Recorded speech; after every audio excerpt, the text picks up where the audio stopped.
The Bible reading for Epiphany, last Wednesday, gave two primary lessons, Matthew 2, 1-12, the story of the Magi's visit, and Ephesians 3, 1-12, Paul talking about how salvation is also for the Gentiles.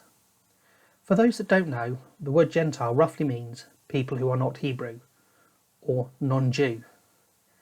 Me and you. Not a child of Abraham, a person from the rest of the world outside Israel. It interested me that the lectionary makers had drawn a direct connection between the verse in Ephesians to the nativity story of the wise men. Therefore I decided to look at the Ephesians verses in the context of the Magi's visit, looking at a few verses through that story to see what they tell us about God's plan for us. Starting with verse 1. For this reason, I, Paul, the prisoner of Jesus Christ, for the sake of you Gentiles. Two groups of people came to see Jesus at his birth. The first group of people are the shepherds. Now I think shepherds have actually got a bit of a bad press in the last few years around Christmas time. It's been fashionable for speakers to talk about shepherds as being criminals and outcasts. However, I've not been convinced that the biblical or historical evidence actually bears that out. But just consider, if that was really the perception of all shepherds at the time, would Jesus really have referred to himself as the Good Shepherd? For that matter, as the father of the nation, David, had himself been a shepherd, and we have all the Old Testament readings on God being a shepherd and Israel being his flock. Not to mention that the early church leaders were called shepherd, e.g. pastor. I'm not convinced it's true that everybody automatically thought shepherd equals criminal.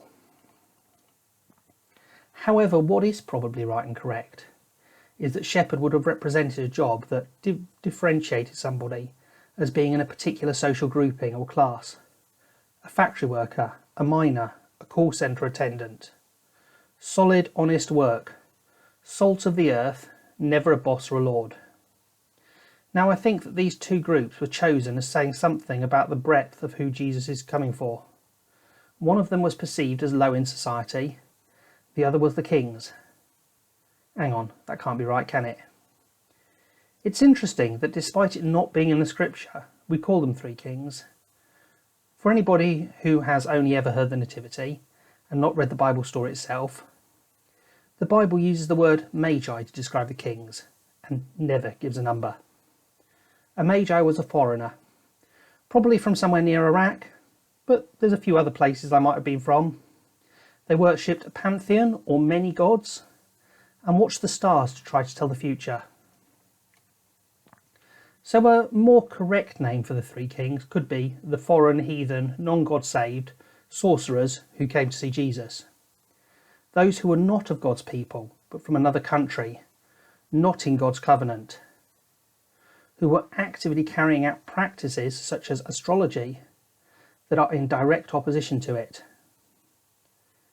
Two groups were identified as coming to see Jesus, possibly hinting in this first chapter of Matthew who the Christ was coming for. The shepherds, the lowest of the low, and the Gentiles, you, me, and the rest of the world. Not currently in the covenant, instead actively rebelling against it. Verse 6 of the Ephesians verse. This mystery is that through the gospel, the Gentiles are heirs together with Israel, members together of one body, and sharers together in the promise in Jesus Christ. So what does it mean that the Magi came to see Jesus? Was that an early symbol of who the ministry of the Christ would be aimed towards? The visit of the Magi was a symbol of a broader integration of the Gentiles into the covenant. Up till that point, salvation was just for the Jews. Jesus was the Messiah.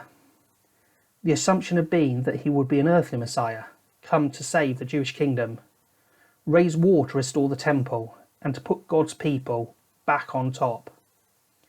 Instead, the shepherd and the Gentile were going to be added into God's people, members of one body, all pulled together. Those who were in the kingdom, those who already walked with God, and those at the time who did not, all come together and lay gifts before the Messiah. Verse 12. In him and through faith in him, we may approach God with freedom and confidence. So what does that mean for us?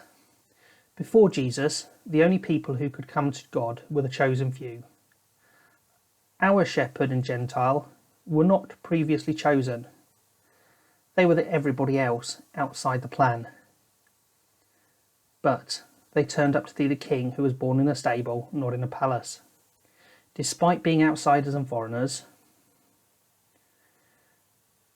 and now also we can all approach God with freedom. This means we can approach God in the same way. We can come and worship. Though we are rabble, we are welcome in the holy places, because through faith in him, everybody can approach him with freedom, just like the sinful foreign magi.